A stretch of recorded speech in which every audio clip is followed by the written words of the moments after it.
today. We are so excited to have our next guest, Kirsty Paine, on the podcast today.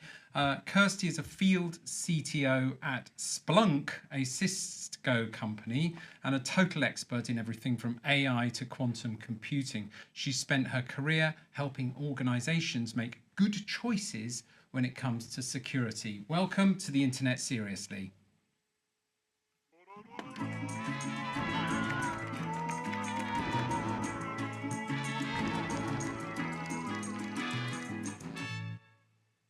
So hello, I'm Lucian Taylor, and as a fellow CTO, I'm also really fascinated in absolutely everything we're going to be talking about today. Hi, I'm Emily, and I'm really looking forward to talking to Kirsty about quantum and particularly the impact that it's going to have both positive and negative on our societies. And I'm Alice Taylor, and I'm a digital policy researcher, and I'm really interested in talking to Kirsty about post-quantum cryptography, as this is an area I've done some research in. So that's enough about us. Hello, Kirsty.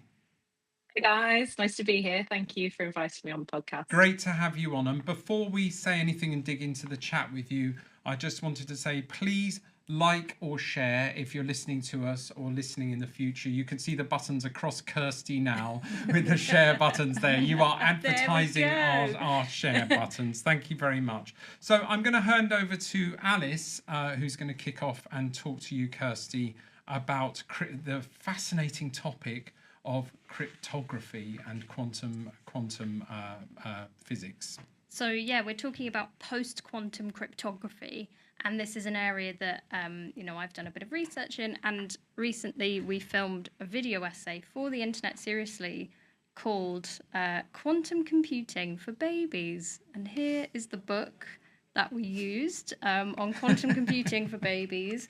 And, it starts off talking about bits, and then we get to, quantum bits and how computers solve problems. So, Kirsty, what do you think about quantum computing for babies?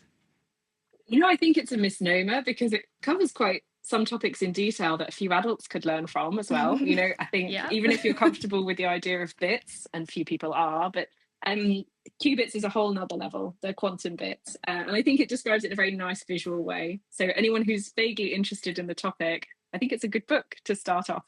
Have you read Quantum Computing for Babies? Do you own the book? Yeah, I have read it. I think there's a whole series recommended to some of my friends who are parents. You can have Pythagorean theorem for babies. There's a whole range of maths, physics books for babies. Baby I think because University. you can get an over focus on animal noises, and it's good to introduce them to qubits and parallel processing when they're very young. Can I just ask about this, Kirsty? Because as an engineer, I don't have enough time to work in quantum and really study it, but I just read what I can. So in this discussion, I am the baby, and I thought quantum for babies was just really talking about just a nice, polite way of saying quantum for dummies, but not being derogatory, not being insulting to people. But I got my head round qubits and what quantum for babies is telling you. But qubits is like a spinning coin. It's heads and tails in a supposition, and then you commit an act of measurement. So you actually try and pin down a value, and then it causes a qubit to collapse. I didn't see or read any of this in quantum for babies like I would expect in quantum for dummies, or how that leads to quantum parallelism. I can't even say that word, which is the whole art is multiple calculations at the same time, which I'm really fascinated by, but I'm just completely stumped. I'm sorry, quantum for babies did not help me get there.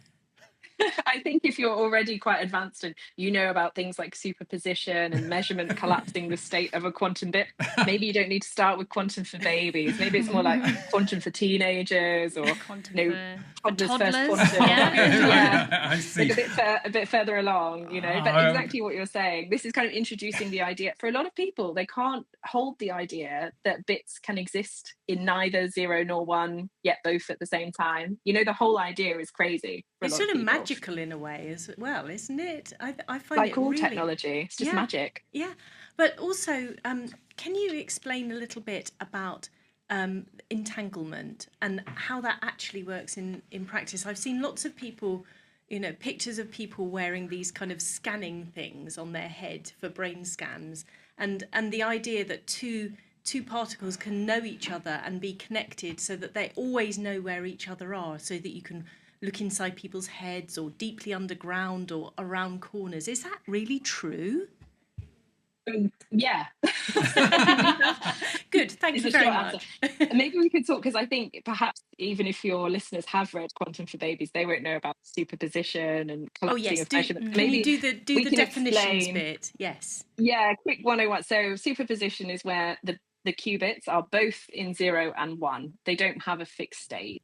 And then, as you said, Lucian, when you measure them, when you observe, when you look, they collapse to one of those states. Then their state becomes fixed, so 0 or 1. So that would be a bit like if a qubit is a spinning coin, it's actually the moment you slap it on your hand, it's committed to being either heads or tails. We have exactly, and this is Schrödinger's cat, which is kind of famous. That the cat is both alive and dead until you look in the box, and then it collapses to one of those states. So that's why everyone talks about Schrödinger's cat. Yeah, I never really understood the cat's bit. Well, we've got an animation of a qubit, which is for our video essay on quantum computing for babies. So this is made by our animator. And so, yeah, I asked for this to be made. And Kirsty, do you think this is a good representation of a qubit? Is there anything you'd change, some feedback?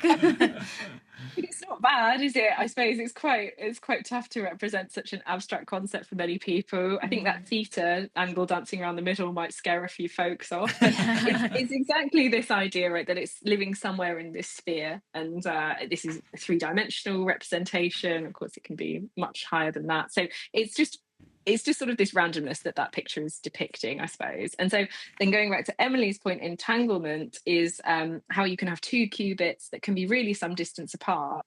And they are, when you measure one, it collapses to that state, and the other one will do the same thing. So this is how a lot of people envisage key sharing in the future, that you have a quantum kind of key on one end of a wire, and as soon as anybody looks at it, it will collapse to this state, and that same key exists at the other end of that entangled wire. And I'm quite keen to sort of steer the conversation. So in my video essay, Quantum Computing for Babies, I argue that everyone gets quite tied up in all these specifics, all the quantum mechanical concepts like entanglement and like qubits, and actually it's kind of important to not get too lost in the technical details when there are big issues like post-quantum cryptography. What are your views on that, Kirsty? Yeah, exactly. So I think that when we talk about this, it's really important to focus on the outcomes. And quantum computers sound very cool, the number of qubits is increasing, but what does it really mean? And the biggest application for cryptographers is that it will break all of our cryptography that is currently used on the internet today if we have a large enough quantum computer. Now, we're nowhere near that at the moment, but it could happen. It may never happen, also, just to say, but it could happen in the future. No one really knows when. Maybe most estimates say about 10 to 15 years away, but that has been the estimate for the last sort of 30 years, and we still don't have a quantum computer. So that's one major application of quantum computing for cryptographers. But there's all sorts of applications, in medicine, as with any kind of advancing computing, there are lots of applications to a wide range of sectors. But the one that I'm really interested in is the encryption side. Yeah. Kirsty, can I just pick up on the encryption side? Because as we both have had some experience or looking at the digital standards arena, and there is a lot of activity in those arenas around trying to standardize the next stage of encryption, the way that we protect our secrets online. Could you just give a little bit of an introduction of, imagining that 10 or 15 year horizon does actually happen? We have quantum computing in our lives. What will it do to strong encryption, the way that we protect our secrets, our security, our bank accounts, and what needs to happen and who needs to take action now to protect those secrets? Yeah, it's such a range of things because cryptography covers, key exchanges, it covers signatures, which is a way of authenticating and saying I am who I say I am and verifying. It covers, block ciphers like AES, which just encrypt lots of material at once, and it covers as well. And all of these are differently vulnerable to quantum computing. So it's not just everything needs replacing immediately. There's a phase and a stage to go through. And the main thing that's affected is the way we protect information and the way that we prove we are who we say we are. So for most people, this probably looks like software updates on your phone, actually. That update comes from a trusted source. It's come from Google or Samsung or whoever, and you can download that update. And that method of proving that it is really Google pushing out this update to you, that's vulnerable to quantum computing. And so is the encryption, the way we keep our information secret online. And so for banks, it's a good example because you probably have a mortgage that lasts many years. If you only have a mortgage that lasts 1 year, good for you. But most people's financial information, bank accounts and loans and stuff, it's sensitive for a long time, for their lifetime. And so because that's such a long period of time, even though 10 to 15 years sounds like a long way away, it's not when you consider it in that context. So large organizations need to plan. They need to plan to be able to migrate. Right now, we don't have quantum cryptography algorithms embedded in protocols. We do have the algorithms themselves standardized, but we don't have a new internet standard for how to use these quantum algorithms. But organizations still need to plan. So today they need to look at the assets they have. They need to think about what needs to migrate, what's the priority, how long it will take to migrate those assets. If it takes 10 years to migrate your assets, you're already too slow if you've not started. So you really have to make sure your timeline fits. For the average individual, you should probably do nothing. Your organizations and banks, they should be taking care of this for you. But if you're a bit of a nerd, it's just quite interesting to know that this is coming. So it's time to plan, time to prepare, and your assumption is that this is coming. We're nowhere near a quantum computer yet, but there's a kind of race. You mentioned another thing in the bones of doing this and planning is standards.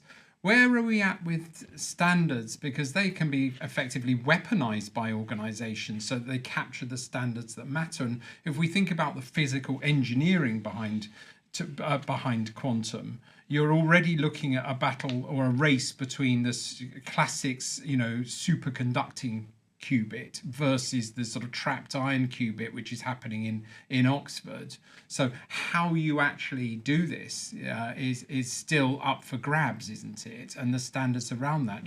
In our world, in tackling scams and fraud, we know that people are urging us to do first and standardize second because we need to get on with it.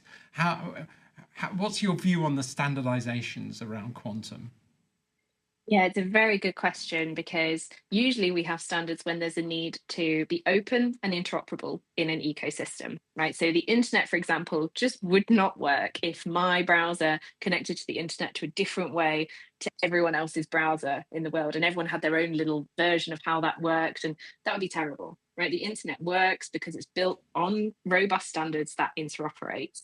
And for quantum, the way that I might design a quantum computer is proprietary, and it would be different to how you might standardize a quantum computer. So I think in terms of creating a quantum computer, maybe there's no need for standards yet. We're still very much in exploration phase. We're still academic research. Some very large players are making big leaps, but this is very proprietary, and they're investing a lot of money to do that. Whereas standards on how the internet will work and how that cryptography needs to interoperate, that is a good place to do standardization, right? Because if you want a bank to have their website using post-quantum cryptography, they should be using an approved standard, and so that you get the same experience no matter what bank you are going to.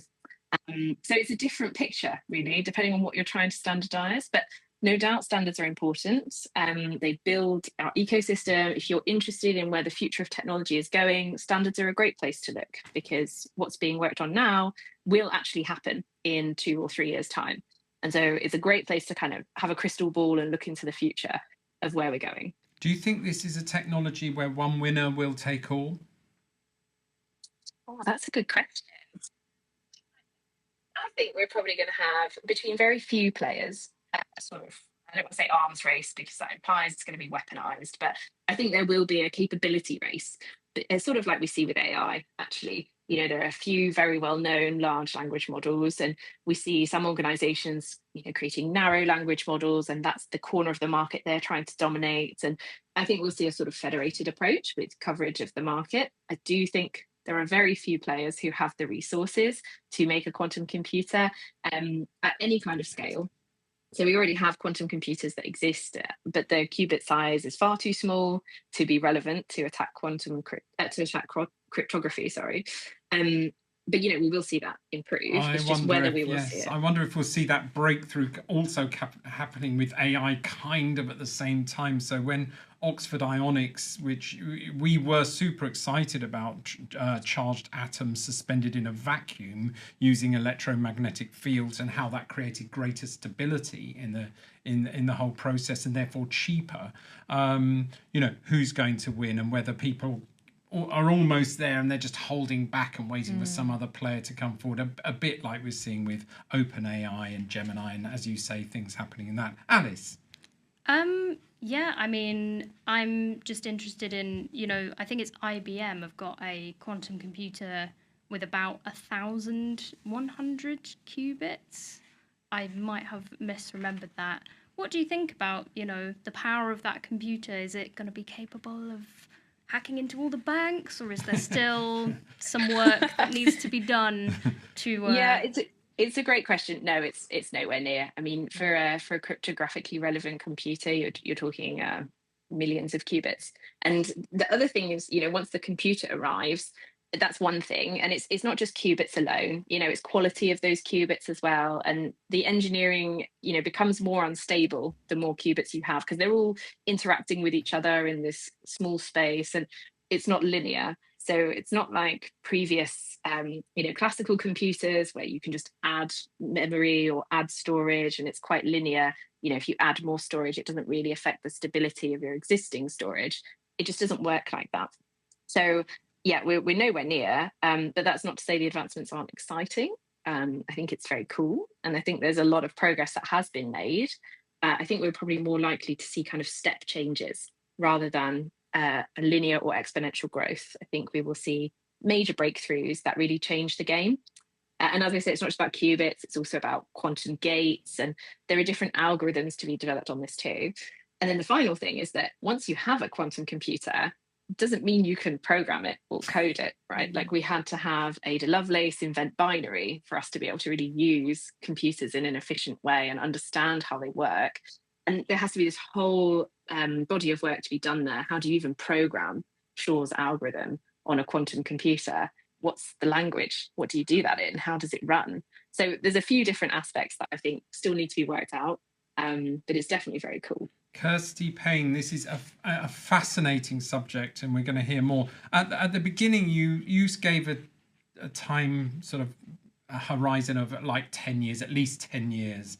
I'm thinking back to 2015, and I almost say it's 2015 when I'm talking about the current year over the phone. It feels so close, and I think when we're thinking about other major political developments, 10 years is not long. And so I wanted to leave one question for people listening now or in the future. Quantum computers, what do you think is the reality of this coming into production soon? And as Kirsty alluded, there's a gap between a quantum computer existing somewhere in the world and that coming onto a desktop. So again, asking you, what do you think the chances of you being able to use a quantum computer as an individual?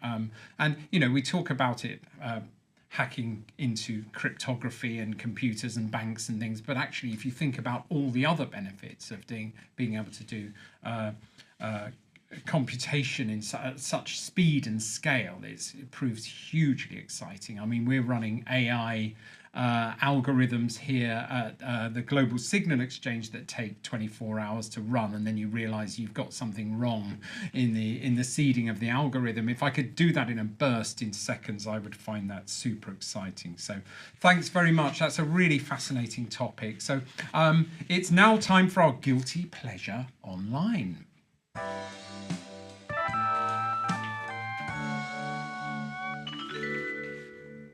Kirsty Paine, Field CTO at Splunk. What is your guilty pleasure online? Obviously, like most people, I have many. When I was first asked this, I instantly thought of the Zoom beauty filter because I think that's so useful. Is there like one? you're having a rough day at work, you turn up, and we were talking about this just before the show, and I was like, "Oh God, our lives are so sad that it's like our guilty pleasures are like." Oh, on a Teams call, I can put a really funny filter on. No, I'm sorry. So what does it do, Kirsty? What does the beauty filter do? I'm not asking for a friend here.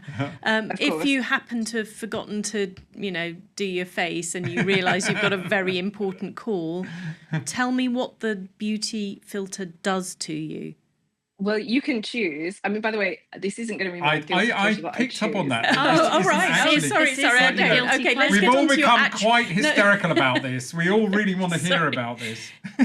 Okay, we can park it. Your appearance, and it just sort of smooths out, any wrinkles, any blemishes, and you can choose. So you can have it like really full, or you can bring it back to 0 if you're brave. And it's really interesting in the morning. You just think, well, I had to touch up. Wow. Kirsty, you know that this is going to become our Insta clip. That isn't even Kirsty's guilty pleasure. What is your actual guilty pleasure? Well, my actual guilty pleasure, is newer. And it's because for Splunk, we actually partner with McLaren. And so I started following McLaren on my favourite social media channel. And they put out reels and videos about the engineering of McLaren cars. And there's all kinds of cool stuff, like Lando Norris is there talking about his seat and how it's like engineered to be perfect for him and explaining all the different parts and how it's been made. And it's quite nerdy, but it's quite cool because I know nothing about aerodynamics and car design and Formula One. And it's just such a good way to get engaged and interested in the technology behind the sport. So McLaren's Insta feed is probably my actual guilty pleasure. This is very dangerous that Lucian now knows about this. Well, this is huge news for me because my management mentors are in this order, Taylor Swift and then the Formula One team. And I know this because Emily's father died last year. Fantastic guy, an engineer, and he was talking about the Children's Hospital Great St Ormond's and how they got the Formula One team in to help them manage child operations. It was absolutely incredible that that teamwork, how to change a wheel really quickly, and all of this stuff. So they're fantastic at these sort of rather abstract activities that inform so much about what we all do. So I think the McLaren thing, I'm super interested in that. That's a great guilty pleasure online. I may join you. Yeah, do. I was sorry to hear about your father as well, Emily, but I think just in terms of the McLaren stuff, like it's impressive the way a pit crew operates. Like you said, you have 3 people on a tyre and they know exactly what they're doing, and you could watch pit stops honestly constantly because it's so impressive the agility they move with. But actually the way pit crews kind of work, they're always communicating, they're always collaborating, they have lots of tooling and practice, and there's so much we could learn in the tech space from that. Like McLaren Formula One, it's so innovative that the car changes from the start to the end of the season. It's about 80% of the car has changed. 80% of that car, and that's crazy. Can you imagine from the start to the end of the year, your office or your home changed 80%. It's such a pace of innovation. It's very inspiring. Oh, thank you very much, Kirsty. I am on the select committee for the Christmas special on Guilty Pleasure Online, and you will definitely be getting my vote for that. That's actually, I really join you there. There's we've had lots of doom scrolling and stuff like that, but this one is totally up there. So we've been talking about the UK Online Safety Act and its impact generally on children. And I was really fascinated, we are all fascinated to hear from Kirsty about her thoughts on this, about whether this is going to be a mechanism that really, really helps protect children. Alice, you had some questions on this topic for Kirsty. Yeah, so Kirsty, while I was sort of talking to you before, you used the term sharenting. And I had never heard of sharenting before. What is that? So what is it, Kirsty? Can you explain it to us? Yeah, absolutely. It's the new, I suppose, digital version of sharing your parenting online. So videos and reels of your children, babies, toddlers being posted online. And I'm sure we all know proud parents who love to share what their children are up to, but this is a new version of putting this just available publicly, openly online. And So as you said, I used to just work for UK government. I was very involved in online safety and the policy around that. So it's a topic that I think is pretty important and something I've worked a lot on. and just to clarify, you said this is a new way. I mean, in the old days, Alice was once a little baby, and we would just without pause just show stuff on our holidays, just put snaps, and there was this old thing called Facebook, which we used to use where we'd swap pictures and stuff. I know things have moved on since then, but this is what we're talking about. That is sharenting. Yeah, can you? Yes, because I think Lucian's point, to take that on, I think there was a lot of innocent sharenting without, when you are a proud parent yourself, you just think your children are fantastic and that everybody will want to see them just like you want to, just share your joy and love. What's the downside of this, and why has it become a thing called sharenting? Is it about virtue signalling, or is it more sinister than that? Is it actually about putting young people in danger? It's complex and nuanced, isn't it? So I think absolutely you want to share your photos with your friends and family. That totally makes sense. And we do that in a digital way now. But the difference is when you're putting things on the open internet. So people you don't know, you have never met, in a completely different country to you, can see these photos and videos and then essentially do what they like with them. And so the kind of sinister side of that is that we see a lot of material coming out of AI now for child sexual exploitation material. And that AI has to be trained on some data, pictures of children. And you may not even be thinking about that when you're posting this publicly online. So especially as video editing has got better, you can blur the face of your child or put an emoji on or something, and you're still sharing it in a way that's just a bit more considered, I suppose. And the threat has changed. I think when people were sharing things on Facebook with their friends and family, that's very different to now, where things are being publicly posted on TikTok and you have zero control over what happens to that video once you've posted it. People can make memes, they can add video, music, whatever they want, and kind of mock your child, which you may not even be thinking of now as a parent when you put that stuff and online. Also the AI manipulation of images now is so instant. I mean, Igor, one of our engineers here who normally sits behind the camera, can take snaps from this podcast and just manipulate them and turn them into anything really immediately live. There's a new AI model everyone was talking about last week, which takes pictures of Taylor Swift, and if you want them in spicy mode, she immediately gets undressed, and this is just, and when you start to combine this with pictures of children, aren't we entering into a whole different ball game? Yeah, the thing with Taylor Swift, she has a public profile, she can control what gets put out of her to a large part. She's also a grown consenting adult, right? So there's a difference between you putting your images online and a 5-year-old who you can't really speak for them in this way.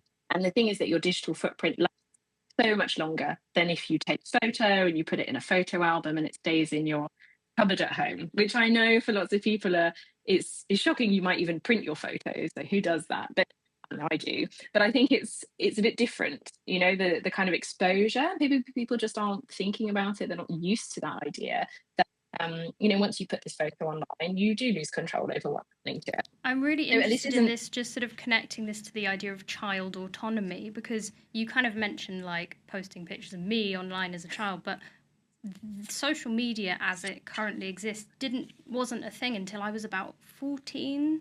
And so you weren't putting pictures of me as a baby or me as a toddler online when I would not have been able to consent to that. By the time, yes, indeed, as my parents, you'd upload a picture of me like, oh, we went for a nice barbecue or something, and I was a teenager, I could say like, oh God, that's a terrible picture, can you take that down? And I feel, there's the sort of the exploitation argument, but also just the autonomy argument of like, when you're 5, you can't actually consent to a photo of you being put online. And Kirsty, I'm sort of interested in your view of this? Because, you know, as adults, if someone puts a photo of you up that just looks terrible and you're really embarrassed and you're like, oh God, that, you know, that's not a good angle. Can you take that down, please? We have that autonomy, but child autonomy is quite different. What do you think about that? Yeah, and the photos and videos that get put up of these children, you know, they're like mostly naked running around or something. If I ever did that and someone put this video up of me, for sure I'd be report, take that down.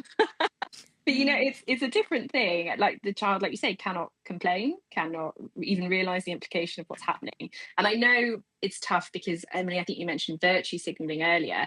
It's not about saying this is, you know, how you should parent your children. They must only eat vegetables and you must never do any of this. I think it's more about knowing the risks and taking a more considered balanced view of it. And in truth, most people don't see any harm in uploading photos or videos of their children to the wide open internet. Even if you were sharing photos on Facebook, I would hope that, you know, back in the day, I would hope that it's with a network of friends, that you've locked down the permissions, and these are all friends you genuinely know in real life. It's not your gardener's, you know, second cousin who you met one time. You know, it's a bit of a different, I mean, not that I have a gardener either, by the way, that's very classist, but you know what I mean, these kind of very tenuous, loose connections. So I think it's just being a bit more mindful. We would never really let our children go out completely unsupervised and hang out with 1,000 total strangers without us being able to see what's happening. And essentially, if you're sharing a video or photo, you have no idea what happens to that video or photo after it's been put up. Can I just reflect that we've been talking about this subject and about the responsibility sitting with parents alone for keeping their children safe or doing the right thing. And I quite agree with you that sort of understanding what happens and being mindful about it is important.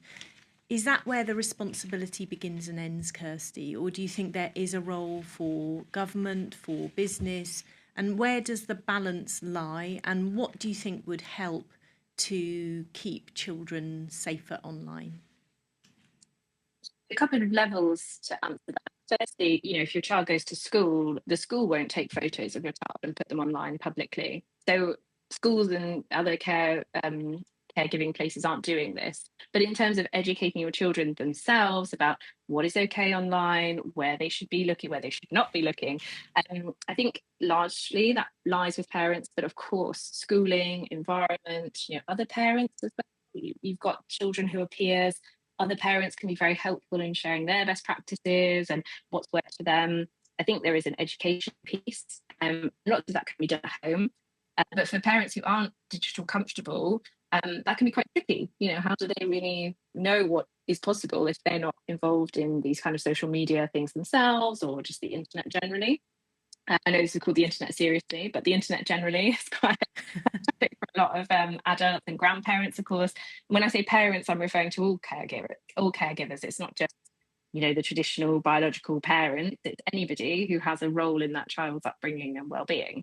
So absolutely, I think there's a lot we can be doing, making the conversation normal, just making sure that children have a safe space to discuss what their parents want to talk about, what they want to talk about, what their friends are doing, what they've heard about, just like any aspect of parenting, right? You just want to bring your children up right. And I think digital comfort is something we should be trying to pass on to our children and try to get them engaged with what's going on and make sure that they feel comfortable and secure and confident when they're dealing with the internet. Do you think that the internet, I mean, we've seen this landmark UK Online Safety Act, which is seeking to protect children, and you're really talking about a safer, you call it a comfortable space for families, for children. We're also seeing a real backlash and real sort of anger about this from technologists as well. Do you think we're on the right track? I mean, I know you can't really answer for Splunk. Do you think the technology is in place? We're clearly moving towards age verification of some sort and digital identity and dependency on that. And what about the other side of that we end up sort of over depending upon digital identity, and that becomes a fantastic key to do what you like once you're in? Yeah, I think the technologists quite often pointing out the flaws, right? You can get around age verification. Well, of course you can. But the point is, for a child that is unwittingly seeing this kind of content online and they don't want to be seeing it, it will protect them from that accidental harm. And I think part of it is a cultural shift. I remember when ID verification came in for buying alcohol in supermarkets, and it was challenged 25 in the UK. And, you know, if you were actually 21, but you didn't have your ID with you, you looked under 25, you wouldn't be sold that alcohol. And initially, you know, everyone's really grumbling about this. It's so frustrating. You know, everyone can get around this. Their parents could just buy them alcohol, blah, blah, blah. But the point is, it stopped children whose parents didn't know they were buying alcohol from going into a supermarket and buying alcohol. Was it a perfect system? No. But did it help? Yes. And now almost no one I know grumbles about having to show ID. That's just normal. You buy alcohol, you have to show identification. And I think it will become more of a cultural norm. Right now, we're just seeing it as an inconvenience or a control on our liberty. But actually, you know, legislation exists for a reason. I don't think there's any legislator that says, you know what I want to do today? I want to make everything more complicated. I want to do more work. And I want to write legislation that is useless and everything. I agree. You know, that just never happens. And so this age verification, it exists. Online safety stuff exists because big tech companies weren't being responsible. They weren't taking up, you know, what they should be doing. They weren't doing proper checking. And we did have 9-year-olds accessing things that are supposed to be account restricted for 13 plus. And that's a huge gap in maturity. Well, we're getting word that over 50% of visitors are no longer visiting some of the famous adult sites. Yes. Reports this week. Yeah, just some context on that. Last week, the big news stories about the coming into force of age verification for adult sites led to a huge upsurge in the downloading of virtual private networks. So that's the techie workaround. So you can obscure the VPN, you can obscure who you are and where you're coming from. But this week, the story is that the traffic to those sites has reduced by 50%, so the traffic to the adult sites. And that, I think, I viewed that as the cycle that you described, Kirsty, which is it comes in, massive like shock, oh my goodness, we have to change. The technical minded people are like, this is the workaround. But it's actually the crunch point is what happens to traffic to that site. So you put yourself at the site itself and the traffic has gone down. What does that tell you about, you know, probably not just underage people, but people who don't want to reveal their identity before accessing that kind of material? So there has been, no doubt there will be a settling down phase, but that says to me that there's some sort of impact going on that was actually the policy objective as well as the opposite of the policy objective. That leads to a fascinating, and thank you, Kirsty, on that fascinating subject. But that does leave me with an interesting question for our listeners. Listeners, do you trust adult web site managers to manage your digital identity information? Interested to hear from you. Another question that's more pertinent to this topic is, what do you think as a parent about uploading family pictures online? Are those days over? Thank you very much, Kirsty. Finally, before we sign off today, it's time for our Tech Room 101. So, Room 101. I forgot the dramatic theme tune was coming in today, but Tech Room 101 is the tech thing that we want to put in the bin forever. Kirsty Paine, what is your Tech Room 101? You know, I struggled to think of this instantly, and then I used my computer for about 2 minutes and I realised exactly what it is. It is the mouse. I would like to put the mouse. I know lots of people say printers. I don't use a printer. But the mouse, oh my gosh. It just takes up so much real estate on my desk. It's clunky, it's annoying. And I just much prefer a trackpad now. Even if I'm using a computer, I would like to connect a trackpad. I can't deal with the mouse. It doesn't even look like a mouse anymore. It doesn't have the tail, the wire. It's over. The tail, Alice, the wire. What do you think about that? I mean, I just don't really use a mouse ever, unless there's like, you know, in the office there is a desk that has a mouse and there's space for it. I haven't really. There's people who will like I see them in, they're on a train and they like get their laptop out, they get their keyboard, and then they take out their like gaming mouse and they'll just use it on like the side of the chair arm. And I'm like, that is dedication. You might be mouse. sitting next to someone who does that. Are you a diehard mouse? Listen, what do you think of Kirsty's Room 101? I'm feeling a bit picked on and bullied here. I quite like... Kirsty, apart from it takes up too much space, what about a mouse do you not like? What do you like? That's a good question. I mean, the mouse pad that, you either have the noise or you have a mouse pad. This mouse pad just feels bad, takes up. Oh, I don't like the mouse pad. Yes, I'm with you. But I don't have one of those. Well, the clicky buttons, aren't they just more tactile? Aren't they just give you some sense of... Are you talking about the trackpad that's in the middle of a laptop?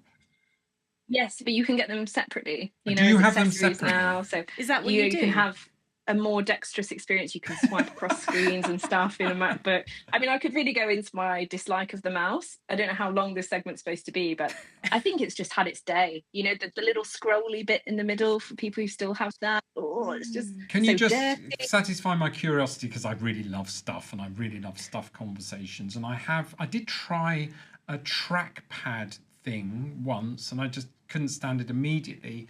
What are you talking about? Do you have a separate physical... What are you talking about? This is not brand endorsement, but this is an Apple trackpad. Oh, so and that's just a pad.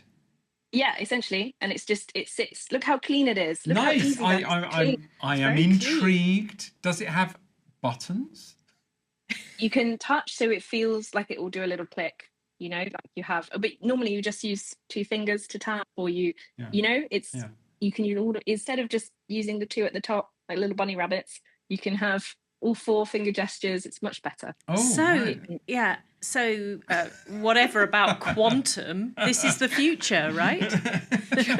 It's the past. Trackpads are the future. Trackpads have been around since like still has the a mouse. 90s. Like who brings their little mouse along? Who has a wired mouse? I do. I bring my wireless mouse along. No, but I'm now feeling so embarrassed about everything about myself. Can you actually use the trackpad like a big mouse? Can you move it around? Or... No, it just stays. It just silently stays. That's the beauty. It's not dragging itself around, taking up all this real estate on your desk.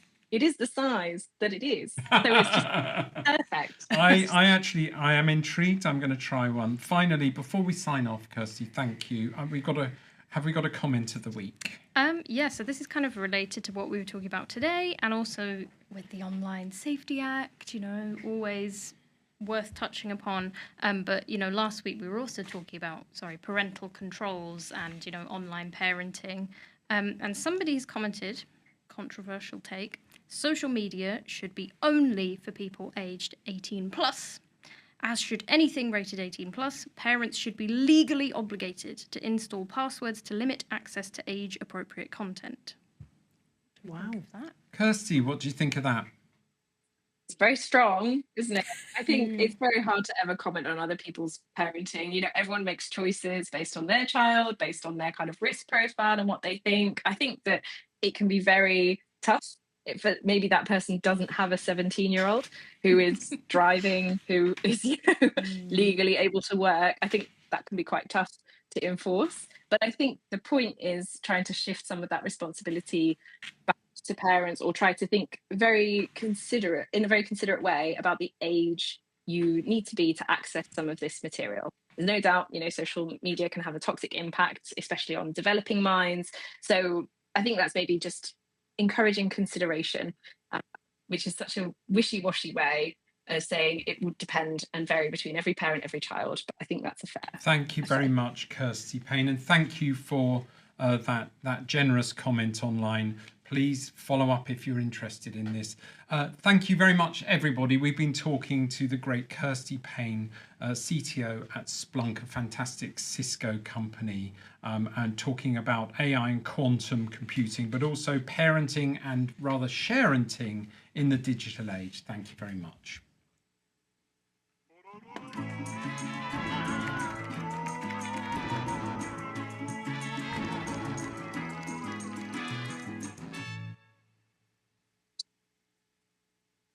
Thank you. Thank you very much.